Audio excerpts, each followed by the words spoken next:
Hello aspirants, welcome to officers WBCS academy. আমি doctor Dibyendu Saha, panchayat development officer through WBCS 2016। Recently 10 minute Anandabazar নামে একটা initiative আমি start করেছি, যেখানে রোজকার আনন্দবাজার পত্রিকা গুরুত্বপূর্ণ খবরগুলো আমি তোমাদের সামনে উপস্থাপন করি এবং তার সাথে পরীক্ষার পার্সপেক্টিভ থেকে ইম্পর্টেন্ট এরকম কিছু অ্যাডিশনাল জিকে ইনফরমেশন আমি তোমাদেরকে প্রোভাইড করে থাকি। সো সামনে যারা পিএসসি ক্লার্কশিপ মেন্স ক্যান্ডিডেট আছো, আশা করি তারা ফুল ফ্লেজে প্রিপারেশান চালিয়ে যাচ্ছ, কারণ 6 তারিখে এক্সাম। এবং তাদের সুবিধার্থে আমি আগে যেরকম অ্যানাউন্সমেন্ট করেছি যে দুটো আলাদা পিডিএফ আমি কম্পাইল করার কাজটি অলরেডি স্টার্ট করে দিয়েছি, যেখানে তোমাদের গত 1 বছরের সাম্প্রতিক যে ঘটনাগুলো রয়েছে, যেগুলো পরীক্ষায় আসার মতো, সেগুলোর রিলিভেন্ট আর্টিকেলগুলো আমি একটা পিডিএফের আকারে কম্পাইল করে দেবো। বোথ সেখানে বেঙ্গলিও থাকবে এবং একটা থাকবে ইংলিশ পেপারের ইম্পর্ট্যান্ট আর্টিকেলগুলো। সো এই পিডিএফ দুটো খুব হেল্পফুল হবে তোমাদের, এবং অ্যাজ সুন অ্যাজ পসিবল আমি এটাকে আপলোড করার চেষ্টা করব। সো হোপফুলি 2-3 দিনের মধ্যে এটি তোমরা পেয়ে যাবে। এবং আজকের যে ভিডিওটি, সেই ভিডিওটিতে থাকবে হচ্ছে গতকাল এবং আজকের যে গুরুত্বপূর্ণ খবর, অর্থাৎ 21 এবং 22 তারিখের যে নিউজগুলো রয়েছে সেই ইম্পর্ট্যান্ট নিউজগুলোর সম্বন্ধে ডিটেলসে আলোচনা। সো আজকে ভিডিওটি স্টার্ট করব একটা ছোট্ট অঙ্কের মাধ্যমে। অঙ্কটার এরকম অঙ্ক কিন্তু সচরাচর আসতে দেখা যায়, মানে একটা কি দুটো এরকম প্রিলিমস এক্সামেও থেকে থাকে, পারমুটেশন কম্বিনেশন চ্যাপ্টার থেকে। সো অঙ্কটা আমি পড়ে দিচ্ছি। At the end of a business conference 10 people present all shake hands with each other ones. How many handshakes will there be all together? মানে হচ্ছে একটা বিজনেস মিটিংয়ের শেষে 10 জন লোক যেখানে উপস্থিত ছিল, সেই 10 জন লোক কিন্তু পরস্পরের সঙ্গে করমর্দন করলেন, এবং তারা কিন্তু একবার করেই করমর্দন করলেন প্রত্যেকের সাথে। সো টোটাল করমর্দনের সংখ্যাটি কত হবে? অপশানস রয়েছে এ 50, বি 40, সি 45 এবং ডি 55। তোমরা এই ম্যাথটি সলভ করবে এবং সলভ করে যে অ্যান্সারটি রয়েছে সেই অ্যান্সারটি তোমরা কমেন্ট বক্সে প্রোভাইড করবে। যে সবচেয়ে আগে সঠিক অ্যান্সারটি দেবে, আমি পরের ভিডিওতে তার নামটি অ্যানাউন্স করব। এবং এই অঙ্কটি এসছিল হচ্ছে আসাম সিভিল সার্ভিস 1997-এর প্রিলিমসের। সো আমি এর পরের আর্টিকেলগুলো থেকে আমি আজকের আলোচনা স্টার্ট করছি। লেখিকা প্রহেলি ধর চৌধুরীর একটি আর্টিকেল রয়েছে এখানে, যার হেডিং রয়েছে নারীর জন্য গণ্ডি টানা আছেই। ডেসক্রিপটিভ পেপারের পার্সপেক্টিভ থেকে খুব ইম্পর্ট্যান্ট। এর আর্টিকেলটির বিষয়বস্তু হচ্ছে যে সমস্ত দক্ষিণ এশীয় দেশগুলি রয়েছে, বোট দক্ষিণ এশীয় এবং পশ্চিম এশিয়ার যে দেশগুলি রয়েছে, তাতে কিন্তু লিঙ্গ বৈষম্য সবচেয়ে বেশি। এবং তা সত্ত্বেও কিন্তু এই দেশগুলি সচেষ্ট হয়েছে যে আমাদের যে রাজনীতির পলিটিক্যাল যে সিনারিও বা প্রেক্ষাপট আছে, সেই প্রেক্ষাপটে নারীদের যাতে আরও বেশি অংশগ্রহণটা করানো যায়। এবং সেক্ষেত্রে সংবিধান আমাদের জানো তোমরা যে সংবিধানেও নারীদের জন্য একটি বিশেষ রিজার্ভেশনের ব্যবস্থা করা আছে। তবুও যেটা দেখা যাচ্ছে যে এই সমস্ত দেশগুলোতে কিন্তু নারীরা যখন কোনো নির্বাচনের ক্যান্ডিডেট হিসেবে দাঁড়াচ্ছে, তখন কিন্তু তাদের উপর ঠিক যারা ইলেকটোরেট আছে, তারা কিন্তু ঠিক ভরসা পাচ্ছে না তাদেরকে ভোট দিতে। এর কারণ হিসেবে যেটা বলা হচ্ছে যে যদিও আমরা বিভিন্ন রকম সংরক্ষণের মাধ্যমে মহিলাদেরকে পলিটিক্যাল পার্টিসিপেশনে আমরা সচেষ্ট করেছি, কিন্তু তবুও যেটা দেখা গেছে আদতে, যে যারা এই পলিটিক্যাল পার্টিসিপেশনে এগিয়ে আসেন, তারা কিন্তু ম্যাক্সিমামই হচ্ছে খুব ইনফ্লুয়েন্সিয়াল ফ্যামিলি থেকে বিলং করেন। অর্থাৎ যাদের জন্য এই উদ্যোগটি নেওয়া, অর্থাৎ পিছিয়ে পড়া যে শ্রেণী আছে, তাদের চেয়ে বরঞ্চ ইনফ্লুয়েন্সিয়াল ফ্যামিলি থেকে যারা বিলং করেন, তারা কিন্তু সক্রিয়ভাবে অংশগ্রহণ করেন রাজনীতিতে বেশি। এবং যার ফলে এই উদ্যোগটির যে মূল কারণ, সেই কারণটি কিন্তু সফল হয় না। এবং এর ফলে এটাও দেখা গেছে যে যত সংখ্যক মহিলা পদাধিকারী আছে শীর্ষস্থানগুলিতে, তার কিন্তু ভগ্নাংশ মাত্র রয়েছে। এবং এটাও আমরা দেখতে পাবো বিভিন্ন পঞ্চায়েত যে নির্বাচিত সদস্য রয়েছেন এবং অন্যান্য জেলা পরিষদ বলো বা আমাদের যে কনস্টিটিউশনাল মেশিনারি রয়েছে, তাতে যে সমস্ত মহিলারা পার্টিসিপেট করেন, কিন্তু তাদের কিন্তু দেখতে পাবে তোমরা যে তাদের কিন্তু তারা নিজস্ব মানে নিজস্ব ডিসিশান কিন্তু অনেক ক্ষেত্রে নিতে পারেন না, এবং তাদের ক্ষেত্রে কিন্তু তারা ইনফ্লুয়েন্স করেন হচ্ছে হয় তাদের স্বামী অথবা তাদের পুত্র বা অন্য কেউ। সুতরাং তারা যদি পার্টিসিপেশন করেও থাকেন তাহলেও কিন্তু তাদের যে নিজস্ব স্বাধীনতা নেওয়ার যে ক্ষমতা সেটা কিন্তু থাকে না। সো এই আর্টিকেলটি তোমরা পড়ে রাখতে পারো। নারী অধিকার সম্বন্ধে যদি কোনো ডেসক্রিপটিভ রাইটিং আসে তাহলে কিন্তু এটা খুব হেল্পফুল হবে তোমাদের জন্য। আচ্ছা, আমি এর প্রসঙ্গে বলে রাখি যে ডেসক্রিপটিভ বক্সের টেলিগ্রাম লিঙ্ক দেওয়া আছে, তোমরা ওই টেলিগ্রাম লিঙ্কে গিয়ে কিন্তু এই যে আজকে টোটাল যে আর্টিকেলসগুলো রয়েছে তার একটা পিডিএফ কম্পাইল করা আছে, তোমরা সেটা ডাউনলোড করতে পারবে এবং নিজেদের মতো করে পড়ে নিতে পারবে। সো নেক্সট আর্টিকেলে চলে আসি, মরণ বাঁচন যার হেডিং, যেটি বলা হচ্ছে যে বর্তমানে যে কোভিড মহামারী পরিস্থিতিতে অর্থব্যবস্থা গোটা বিশ্বেরই ভেঙে পড়েছে এবং ভারতও তার ব্যতিক্রম নয়, এবং ভারতের যে অর্থনীতি সেই অর্থনীতিকে রিভাইভ করার জন্য বিভিন্ন ধরনের প্যাকেজ ঘোষণা করেছেন কেন্দ্রীয় সরকার, কিন্তু তা সত্ত্বেও কিন্তু অর্থনীতি আবার সেই পুনরায় আগের অবস্থায় ফিরে আসতে কিন্তু পারছে না। সো যেটা অর্থনীতিবিদরা মনে করছেন যে এই পরিস্থিতিতে সব মানুষের কিন্তু একটি ন্যূনতম আয় নিশ্চিত করা উচিত ছিল, এবং যদিও সেটি সরকার কতটা কর্ণপাত করবেন সেটা নিয়ে সন্দেহ রয়েছে। সো যেটা বলা হচ্ছে যে সরকারের এক্সিস্টিং যে স্কিম বা প্রকল্পগুলো রয়েছে সেটাতেই যদি সরকার একটু বেশি ফোকাস করে এবং জাতীয় কর্মসংস্থান প্রকল্প যেটা রয়েছে সেই প্রকল্পটা যাতে সঠিকভাবে এবং যথোচিতভাবে বাস্তবায়িত হয় সেই প্রচেষ্টা যদি সরকার নেয় তাহলে কিন্তু অনেকটাই অর্থনীতিকে পুনরায় চাঙ্গা করা সম্ভব। এবং আমাদের সরকার যেটা ফলো করে ট্রিকল ডাউন সিস্টেমটি, অর্থাৎ যেটা মনে করা হয় যে ইনফ্রাস্ট্রাকচার এবং ডোমেস্টিক যে আমাদের কাঠামোগুলো রয়েছে সেগুলোকে যদি মানে ঠিকঠাকভাবে চালানো যায় তাহলে সেই প্রভাবটা কিন্তু সমাজের যে নিম্নবর্গীয় ব্যক্তিরা আছে, দরিদ্র শ্রেণী ব্যক্তিরা আছে, তাদের মধ্যেও কিন্তু সেই প্রভাবটি ছড়িয়ে পড়বে। কিন্তু অর্থনীতিবিদরা যারা মনে করছেন যে এর পরিবর্তে নিচ থেকে উপরে ওঠা উচিত ছিল, অর্থাৎ যারা একদম হতদরিদ্র শ্রেণীর মানুষ আছেন তাদের হাতে একটি ন্যূনতম আয় যদি সুনিশ্চিত করা যেত তাহলে কিন্তু বাজারে চাহিদার যে ঘাটতি এখন দেখা যাচ্ছে সেই চাহিদার ঘাটতি কিন্তু এরকম দেখা যেত না, এবং এইভাবে এতটা পরিমাণে ইনফ্লেশনও হতো না। সো এই আর্টিকেলটি খুব সুন্দর একটি আর্টিকেল ইকোনমিক্সের দিক থেকে। তো তোমরা এটা পড়ে রাখতে পারো, তোমাদের কাজে লাগবে। এর পরের আর্টিকেলের হেডিং কণ্টকাকীর্ণ। বিষয়বস্তু হচ্ছে মায়ানমারের যিনি আউং সান সুকি, যিনি আবার ক্ষমতায় পুনরায় ফিরে এসেছেন এবং তাদের দল national league for democracy NLD. কিন্তু ব্যাপারটি হচ্ছে যে এই আগামী বছরগুলো কিন্তু তার পক্ষে মায়ানমারের যে প্রশাসন ব্যবস্থা সেটা কিন্তু চালানোটা অতটা সহজ হবে না। তার কারণের মূলে যেটা বলা হচ্ছে যে মায়ানমারের রাখিনে স্টেটে যে রোহিঙ্গাদের উপর অত্যাচারের বিষয়টি রয়েছে সেই সম্পর্কে কিন্তু এই সরকার কিন্তু একটি নীরব ভূমিকা পালন করছে, এবং যেটা মনে করা হচ্ছে যে মানবাধিকারের যে ব্যাপারগুলোতে ম্যাক্সিমাম কিন্তু ভায়োলেশন দেখা যায় পশ্চিমী দুনিয়ার মানে পশ্চিমী যে কান্ট্রিগুলো রয়েছে সেই কান্ট্রিগুলোর। তো তাদের যে সহযোগিতা কতটা পাওয়া যাবে সে নিয়ে যথেষ্ট সংশয় রয়েছে। সুতরাং মায়ানমার যেটা করছে, মায়ানমার কিন্তু চায়নাকে পাশে নিয়ে চলতে চাইছে, এবং নিউ দিল্লি মানে আমাদের ইন্ডিয়ার পক্ষেও এটা কিন্তু খুব একটি জরুরি স্ট্র্যাটেজিক ইম্পর্ট্যান্স। কারণ বিষয়টা হচ্ছে যে একটি প্রতিবেশী দেশ যখন আমাদের শত্রু দেশের সঙ্গে বেশি নির্ভরশীল হয়ে পড়ে তখন কিন্তু তার আমাদের উচিত যে তাকে যথেষ্ট পরিমাণে সাহায্য প্রদান করা, যাতে পুরোপুরিভাবে যাতে শত্রু দেশের উপর নির্ভরশীল না হয়ে পড়ে, তাতে কিন্তু আমাদেরই ক্ষতি। সো এই আর্টিকেলটি পড়ে রাখতে পারো, ইন্টারন্যাশনাল রিলেশনসের অ্যাসপেক্ট থেকে এটি কিন্তু খুব গুরুত্বপূর্ণ। এরপরের আর্টিকেলটি হেডিং ভুটানবাসীর জন্য বিশেষ রূপের সুবিধা ভারতের। তোমরা সবাই জানো যে ভারত ইন্টারন্যাশনাল ট্রানজ্যাকশানস, ভারতের একটা ইন্ডিজিনাস ট্রানজ্যাকশান সিস্টেম যেটা রয়েছে রুপে কার্ড, সেই রুপে কার্ডটি এবার আগে থেকেই ভুটানের মাটিতে ইউজ হতো, এবং এবার থেকে ভুটান যেটা স্টার্ট করলো যে ভারতে আসা পড়ুয়া, তীর্থযাত্রী, পর্যটক, চিকিৎসা প্রার্থীরাও যাতে এটিএম এবং পিওএস মেশিনের মাধ্যমে কার্ডটা ব্যবহার করতে পারে সেই জন্য কিন্তু পদক্ষেপ নিয়েছে। এবং এটা বলে রাখি যে ইন্ডিয়ার যে রুপে কার্ডটি রয়েছে সেই রুপে কার্ডটি কিন্তু ওয়ার্ল্ডের সমস্ত দেশে কিন্তু করা যায় না। যে সমস্ত দেশ এই রুপে কার্ড ব্যবহারে সম্মতি দিয়েছে একমাত্র সেই সমস্ত দেশে ইউজ করা যায়। বর্তমানে 3টি দেশ রয়েছে গোটা ওয়ার্ল্ডে যেখানে রুপে কার্ড ইউজ করা যেতে পারে। সেই 3টি দেশ কি? একটা তোমরা তো দেখতেই পাচ্ছ, ভুটান, একটি রয়েছে সিঙ্গাপুর এবং আরেকটি দেশ রয়েছে ইউনাইটেড আরব এমিরেটস, ইউএই।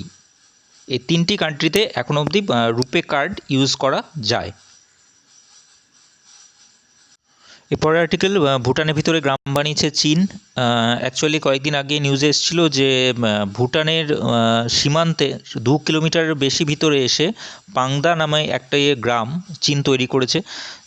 যদিও এই একটা টুইটের মাধ্যমে এই খবরটি জানা গেছিলো, চীনের এক সংবাদ প্রযোজকের টুইটে। যদিও এটি পরবর্তীকালে টুইটটি আবার ডিলিট করে দেওয়া হয়। এবং চীনের ভারতে ভুটানের যিনি রাষ্ট্রদূত রয়েছেন মেজর জেনারেল ভেটস নামগিয়েল, তিনি যেটা বলতে চেয়েছেন যে ভুটানের ভিতরে কিন্তু কোনো চীনা গ্রাম নেই, অর্থাৎ তিনি এই ঘটনাটির সম্পর্কে বাস্তবতাটা পুরোপুরি অস্বীকার করেছেন। পরের হেডিং, নাম না করে থানা জয়শঙ্করের।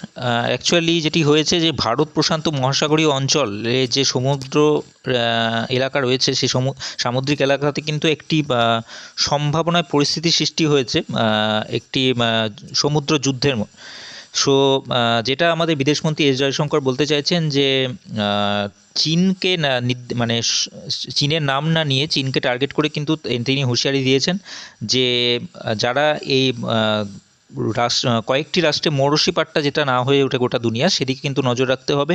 এবং চীনের যে প্রভাব, সেই চীন বিরোধী সংগঠনটাকে আরও জোরদার করতে তিনি কিন্তু জার্মানি, ফ্রান্স এবং নেদারল্যান্ডকেও পাশে পেতে চাইছেন। এবং তার সাথে সাথে যে সমস্ত কান্ট্রিগুলো রয়েছে, যেমন ফ্রান্স, রাশিয়া এবং পূর্ব এশিয়ার বিভিন্ন দেশগুলি, যারা কিন্তু আমেরিকার নেতৃত্ব মানতে রাজি নয়, তাদেরকেও কিন্তু একসাথে পেতে চেয়েছেন চীনের বিরোধী মোকাবিলা করার জন্য। এবং যেটি বলা হচ্ছে যে এই ভারত প্রশান্ত মহাসাগরীয় অঞ্চলে সমুদ্র নিরাপত্তা, সমুদ্র পরিবেশ বিজ্ঞান, দক্ষতা তৈরি, সামুদ্রিক সম্পদ, সমুদ্র পরিবহনের মতো মোটামুটি 7টি স্তম্ভের উপর ভারতের উদ্যোগ কিন্তু দাঁড়িয়ে রয়েছে। এরপরের আর্টিকেল, ভারতের আপত্তিতে সৌদির নোট প্রত্যাহার। রিসেন্টলি যেটা হয়েছে যে G20 সম্মেলন উপলক্ষে সৌদি আরব একটি ওদের 20 রিয়ালের একটা নতুন ব্যাংক নোট বার করেছিল স্মারক নোট হিসেবে। যদিও সেখানে সেই নোটটিতে দেখা যায় যে একদিকে সৌদি আরবের রাজা সলমান বিন আবদুল্লাজিজের ছবি এবং অপরদিকে এর বছর যেটা G20 সম্মেলনের যে প্রতীক, সেই প্রতীকটি রয়েছিল। এবং তার সঙ্গে যেটা অন্যদিকে নোটটি রয়েছে, সেই নোটটির অন্যদিকে কিন্তু বিশ্ব মানচিত্রের ছবি রয়েছে। এবং সেই মানচিত্রে কিন্তু ভারতের মানচিত্র যেটি রয়েছে সেখানে কিন্তু বিকৃতি রয়েছে, অর্থাৎ ভারতের যে জম্মু কাশ্মীর এবং লাদাখ, সেই দুটো ইউনিয়ন টেরিটরিকে কিন্তু ভারতের মানচিত্রের বাইরে দেখানো হয়েছে, যেটা নিয়ে ভারতের দূতাবাস কিন্তু আপত্তি জানিয়েছে সৌদি আরবকে। এবং তার পরিপ্রেক্ষিতে সৌদি আরব কিন্তু সেই নোটটি প্রত্যাহার করে নিয়েছে, যেটিকে আমাদের বিদেশ মন্ত্রক একটি ইতিবাচক বার্তা হিসেবে মনে করছেন। এরপরের আর্টিকেল, সমুদ্রপথে ঢাকার সঙ্গে জোট চায় দিল্লি। বাংলাদেশের সঙ্গে বাণিজ্যিক এবং সাংস্কৃতিক সংযোগের পাশাপাশি কৌশলগত ক্ষেত্রেও সমঝোতা গভীর করতে চায় ভারত। এবং রিসেন্টলি অনুষ্ঠিত Bharat Bangladesh make for the world শীর্ষক দ্বিপাক্ষিক সম্মেলনে সেই বার্তায় উঠে এসছে। এবং অনুষ্ঠানে উপস্থিত ঢাকায় ভারতীয় হাই কমিশনার বিক্রম দোরাইস্বামী বলেছেন যে সমুদ্রাঞ্চলে ভারত এবং বাংলাদেশের মধ্যে সহযোগিতার অজস্র সম্ভাবনা রয়েছে এবং জাহাজ নির্মাণ, পরিকাঠামো তৈরি, সমুদ্র সম্পদ আহরণের ক্ষেত্রে এক দেশ অন্য দেশের পারদর্শিতা কাজে লাগাতে পারে। এরপরের আর্টিকেল, চীনের জন্যই ফের হুতে, খুব ইম্পর্ট্যান্ট আর্টিকেল, কারণ এটি খুব সম্প্রতিকালে যেটা দেখা গেছিলো যে করোনা পরিস্থিতিতে আগের পূর্বতন প্রেসিডেন্ট ডোনাল্ড ট্রাম্প কিন্তু ওয়ার্ল্ড হেলথ অর্গানাইজেশন থেকে সরে এসেছিলেন, অর্থাৎ ইউএস কিন্তু ওয়ার্ল্ড হেলথ অর্গানাইজেশন মেম্বারশিপ থেকে সরে এসেছিল। কিন্তু পরবর্তী যিনি প্রেসিডেন্ট, যিনি ক্ষমতায় এসেছেন, জো বাইডেন, তিনি কিন্তু আবার হোয়াইট হাউসে আসার প্রথম দিনই বিশ্ব স্বাস্থ্য সংস্থায় আমেরিকা যোগ দেবার কথা ঘোষণা করেছেন। এবং চীনের প্রতি যেটা বলেছেন তিনি, যে চীন সব আইনকানুন মানছে কিনা সেটা দেখার জন্যই ইউএস আবার ওয়ার্ল্ড হেলথ অর্গানাইজেশনে ফিরছে। এবং বাইরে থেকে, অর্থাৎ ওয়ার্ল্ড হেলথ অর্গানাইজেশনের বাইরে থেকে কিন্তু চীনের এই সমস্ত কার্যকলাপের গতিবিধি পর্যবেক্ষণ করা সম্ভব নয়, যার জন্য বিশ্ব স্বাস্থ্য সংস্থার মধ্যে থেকেই আমেরিকা কিন্তু চীনকে পর্যবেক্ষণ করতে চাইছে। সো এটি খুব গুরুত্বপূর্ণ একটি খবর। এরপরের আর্টিকেলটি এডিটোরিয়াল কলাম থেকে নেওয়া, হেডিং হচ্ছে বিস্ময় তাই জাগে। এটি ডেসক্রিপটিভ রাইটিংয়ের দিক থেকে গুরুত্বপূর্ণ, কারণ ধর্মের যে আমাদের ধর্ম এবং বিজ্ঞানের যে মেলবন্ধন, সেই মেলবন্ধন নিয়ে কথা বলা হয়েছে এবং সত্যজিৎ রায়ের যে আমাদের পার্সপেক্টিভ কী রয়েছে ধর্ম এবং বিজ্ঞান সম্বন্ধে, এবং রাষ্ট্র তাতে নিয়ন্ত্রণ কীরকম রয়েছে, পুরোপুরি একটা সুন্দর অ্যানালিটিক্যাল আর্টিকেল রয়েছে, তোমরা এটা পড়ে রাখতে পারো। এটি যদিও তোমাদের ইনফরমেটিভ নয় আর্টিকেলটি, বাট তোমাদের ডেসক্রিপটিভ রাইটিংয়ের পেপার থেকে অর্থাৎ ভোকাবুলারি ইনক্রিজ করতে কিন্তু সাহায্য করবে, এবং সুন্দর বাক্য গঠন যেটা আমাদের ডেসক্রিপটিভ রাইটিংয়ে খুব দরকার, সেটি কিন্তু খুব হেল্পফুল হবে। এরপর আর্টিকেল রেকর্ড রোগী গুজরাটের স্বাস্থ্য খাতে কম বরাদ্দ, উদ্বেগ স্থায়ী কমিটির।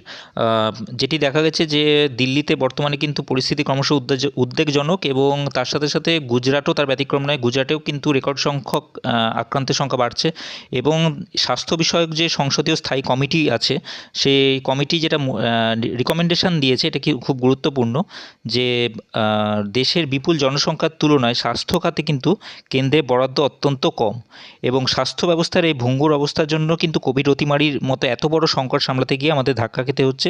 তাই রিপোর্টে জনস্বাস্থ্য খাতে যাতে খরচ বাড়ানো যায় সেই পরামর্শ কিন্তু কমিটি দিয়েছে। এরপরে আর্টিকেল G20 মঞ্চে পাশে চীনও, সবাইকে টিকা, মোদির সুরেই সৌদির রাজা। যেটি G20 সম্মেলনে প্রথম দিনে বলা হয়েছে যে ভারত এবং দক্ষিণ আফ্রিকা কিন্তু উদ্যোগ নিয়েছে যে সমস্ত কান্ট্রি কোভিড-19 মহামারী পরিস্থিতিতে অ্যাফেক্টেড হয়েছে, তাদের অধিবাসীদেরকে যাতে খুব তাড়াতাড়ি এবং বিনামূল্যে টিকা প্রদান করা যায়, সেই ব্যাপারে যাতে সমস্ত দেশগুলি সহমত হয়, সেই জন্য কিন্তু ভারত কিন্তু চীনকেও আহ্বান জানিয়েছেন সহমত হওয়ার জন্য। এবং যেটি দেখা গেছে যে ভারত, চীন, রাশিয়া সহ অনেক দেশই কিন্তু এর পক্ষে সওয়াল করেছেন, এবং এছাড়াও যে অন্যান্য কান্ট্রিগুলো রয়েছে তাদের কিন্তু খুব একটা কর্ণপাত করেনি, যেমন আমেরিকা এবং ইউরোপ, যে সমস্ত কান্ট্রিগুলো রয়েছে তারা, যদিও G20 অন্যান্য কান্ট্রিগুলো কিন্তু এই অর্থাৎ সৌদি আরব যেমন রয়েছে, ম্যাক্সিমাম কান্ট্রি কিন্তু এই প্রস্তাবে সমর্থন করেছেন। এরপর আর্টিকেল 5 বছরে তেল শোধন ক্ষমতা দ্বিগুণ করতে চান মোদি। আগামী 5 বছরে দেশে তেল শোধন ক্ষমতা দ্বিগুণ করা এবং 1 দশকে দেশের জ্বালানি চাহিদার বাজারে প্রাকৃতিক গ্যাসের অংশীদারি 4 গুণ বাড়ানোর পক্ষে বক্তব্য রেখেছেন প্রধানমন্ত্রী নরেন্দ্র মোদি, এবং তার সঙ্গে তার দাবি যে সরকার ইতিমধ্যে সেই লক্ষ্যে কাজও করছে, এবং সেই সঙ্গে দূষণ কমাতে অপ্রচলিত অর্থাৎ নন কনভেনশনাল যে সোর্সগুলো রয়েছে সেই সোর্সের এনার্জিতেও জোর দেওয়া হয়েছে। এবং যেটি বলা হচ্ছে যে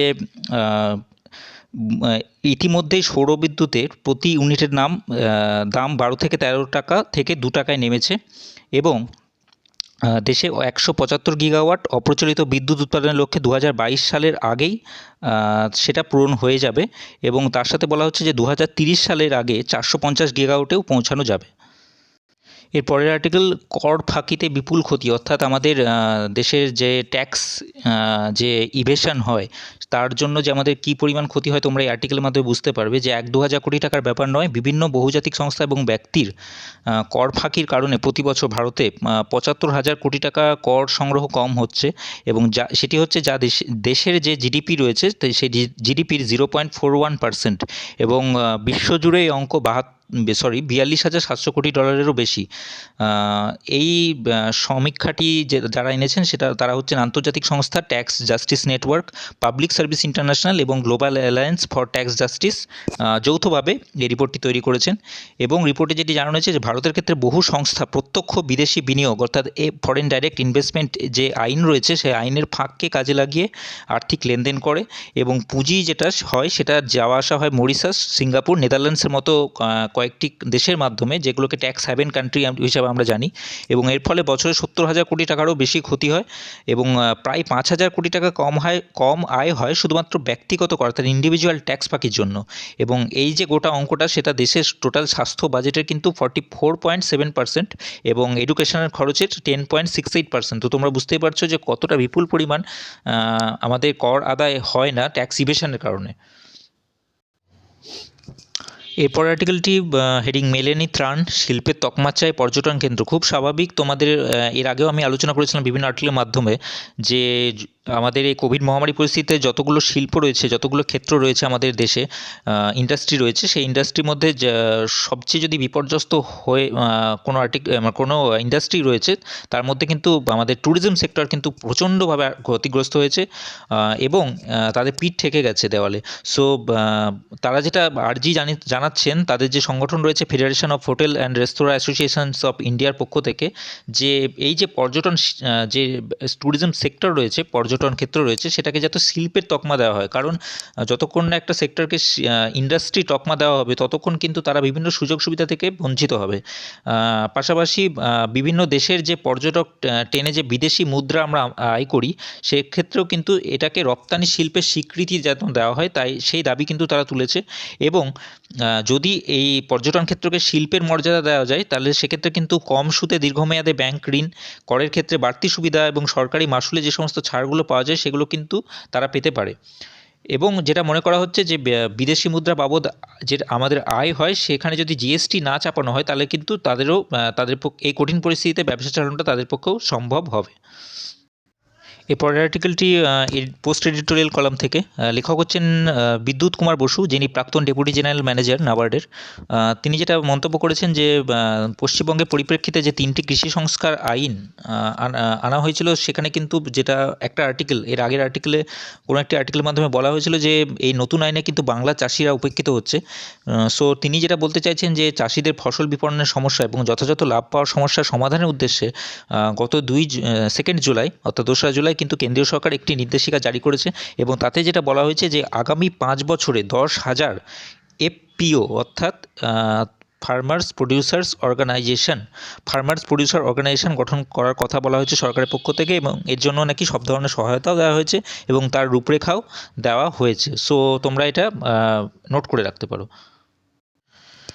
এরপর আর্টিকেল লক্ষ্য পূরণ রাজ্যের। অ্যাকচুয়ালি এখানে লক্ষ্য টার্মটি ইউজ করা হয়েছে, তার কারণ হচ্ছে লক্ষ্য হচ্ছে কেন্দ্রীয় সরকারের একটি প্রকল্প, যেখানে সরকারি হাসপাতালের প্রসব কক্ষে অর্থাৎ গাইনোকোলজিক্যাল ওয়ার্ডে সার্ভিস বা পরিষেবা কীরকম হয় এবং মাতৃত্বকালীন যে অস্ত্রোপচার রয়েছে, তার যে মান, তার যে গুণমান, সেটা নির্ধারণ করা হয় এই প্রকল্পের মাধ্যমে। এবং যেটি দেখা গেছে যে এই প্রকল্পে কক্ষের পরিষেবার নিরিখে অর্থাৎ গাইনোকোলজিক্যাল ওয়ার্ডের যে সার্ভিস, তার নিরিখে 89% এবং মাতৃত্বকালীন অস্ত্রোপচারে 83% নম্বর পেয়েছে আমাদের রাজ্যের যে ন্যাশনাল মেডিকেল কলেজ রয়েছে, সেই কলেজ। এবং রাজ্যর দিক থেকে এটি খুব গুরুত্বপূর্ণ, রাজ্য চিকিৎসা পরিষেবার দিক থেকে এটি খুব একটি অ্যাচিভমেন্ট মনে করা হচ্ছে। এবং যেটা মাতৃত্বকালীন এবং সদ্যজাতের মৃত্যুর হার কমানোর প্রশ্নে কিন্তু আমাদের রাজ্যের পক্ষে এই অ্যাচিভমেন্টটি খুব সহায়ক হবে। এরপরের আর্টিকেল 5 কোটি ডলার ঋণ, অর্থাৎ 5 কোটি আমেরিকান ডলার ঋণ যেটা রয়েছে মঞ্জুর করেছে এশিয়ান ডেভেলপমেন্ট ব্যাংক। এবং এডিবি থেকে জানানো হয়েছে যে কর্মদক্ষতা বৃদ্ধি, সম্পদ পরিকল্পনা এবং ব্যবস্থাপনায় পশ্চিমবঙ্গ রাজ্যকে এই ঋণটি দেওয়া হয়েছে। এবং এছাড়াও 3.5 লক্ষ মার্কিন ডলারের অনুদান আইএফএমএস যে সিস্টেমটি রয়েছে তার মাধ্যমে এবং সামাজিক ক্ষেত্রে সংস্কারের কাজে ব্যবহার করা যাবে। সো এই সুবাদে আমি এডিবি যেটা রয়েছে এশিয়ান ডেভেলপমেন্ট ব্যাংক, সেটি সম্বন্ধে ডিটেলসে তোমাদের আলোচনা করতে চাইবো, কারণ এডিবি থেকে কিন্তু খুব কোশ্চেন আসে বিভিন্ন জায়গায়। সো এডিবির রিলেটেড ডিটেলসে আমরা চলে যাব। এডিবি বা এশিয়ান ডেভেলপমেন্ট ব্যাংক যেটি রয়েছে, সেটি একটি রিজিওনাল ডেভেলপমেন্ট ব্যাংক, এস্টাবলিশ হয়েছিল 19 ডিসেম্বর 1966 এবং বর্তমানে তার মেম্বার সংখ্যা হচ্ছে 68টি এবং তার মধ্যে এশিয়া থেকেই রয়েছে 49টি দেশ। এবং 31শে ডিসেম্বর 2019 অবধি এডিবির যে 5টি প্রধান বা বৃহত্তম লার্জেস্ট শেয়ার হোল্ডার রয়েছে, সেই কান্ট্রিগুলো হচ্ছে জাপান এবং ইউনাইটেড স্টেটস, প্রত্যেকেরই 15.6% করে শেয়ার রয়েছে। তারপরে আসে China, people's republic of China, যার শেয়ারের পরিমাণ হচ্ছে 6.4%। তারপরে রয়েছে ইন্ডিয়া, অর্থাৎ চতুর্থ স্থানে রয়েছে ইন্ডিয়া 6.3% এবং পঞ্চম স্থানে রয়েছে অস্ট্রেলিয়া। এবং এটি প্রমোট করে সোশ্যাল অ্যান্ড ইকোনমিক ডেভেলপমেন্ট এশিয়ার ভেতরে। এবং এডিবি কমিটেড হচ্ছে prosperous, inclusive, resilient resilient and sustainable Asia and the Pacific, মানে এশিয়া প্যাসিফিক অঞ্চলের যে উন্নতি, মানে বিভিন্ন ধরনের সাস্টেনেবল যে প্রোগ্রামগুলো রয়েছে তাকে আরও প্রমোট করা, এবং তার সাথে সাথে এক্সট্রিম পোভার্টি যেটা রয়েছে এটা মাথায় রাখবে। এডিবির কিন্তু অন্যতম অবজেক্টিভ হচ্ছে পোভার্টি এরাডিকেশন, অর্থাৎ দারিদ্র্য দূরীকরণ। সুতরাং এডিবির লক্ষ্যমাত্রা হচ্ছে এগুলোই, এবং এডিবির হেডকোয়ার্টার্স হচ্ছে ফিলিপিন্স রাষ্ট্রের ম্যানিলাতে। সো এই আর্টিকেলগুলোই ছিল কালকের এবং আজকের গুরুত্বপূর্ণ আর্টিকেলগুলোর মধ্যে, যেগুলো তোমাদের আলোচনা করার জন্য গুরুত্বপূর্ণ সেগুলো। সো তোমরা হোপফুলি ভিডিওটা দেখে থাকলে তোমাদের যেটা এবার কাজ হবে, যে টেলিগ্রাম চ্যানেলের লিঙ্কটা দেওয়া আছে সেই লিঙ্ক থেকে তোমরা এই পিডিএফটি তোমরা পেয়ে যাবে। সেই পিডিএফটি তোমরা ডাউনলোড করে তোমরা নিজের সুবিধা মতো পড়ে নিতে পারবে। এই আর্টিকেলগুলো কিন্তু যেগুলো আমি তোমাদেরকে ডিসকাস করে দিই সেগুলো কিন্তু সব দিক থেকে ইম্পর্ট্যান্ট। কারণ বলি যে এটাই কারেন্ট অ্যাফেয়ার্সের দিক থেকেও ইম্পর্ট্যান্ট, এবং তার সাথে সাথে ডেসক্রিপটিভ রাইটিং কিন্তু যে আমাদের যে লিখতে আসে, সেই লিখতে ধরো কোনো প্রতিবেদন এলো বা কোনো লেটার রাইটিং এলো, সেক্ষেত্রে যে সাবজেক্ট থাকে কোনো রাইটিংয়ের, সেই সাবজেক্টে কিন্তু বাস্তবতা ছোঁয়া না থাকলে কিন্তু সেই লেখাটিকে যথাযথভাবে নাম্বার কিন্তু পাওয়া যায় না সেই লেখা থেকে।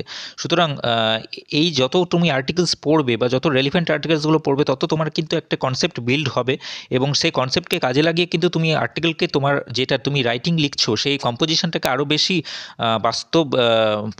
বাস্তবিক করে তুলতে পারবে, এবং তাতে কিন্তু তোমার মার্কস আরও বেশি তুলে আনতে তোমরা সক্ষম হবে। সো ভালো থেকো সবাই, পড়াশোনা চালিয়ে যাও। ধন্যবাদ।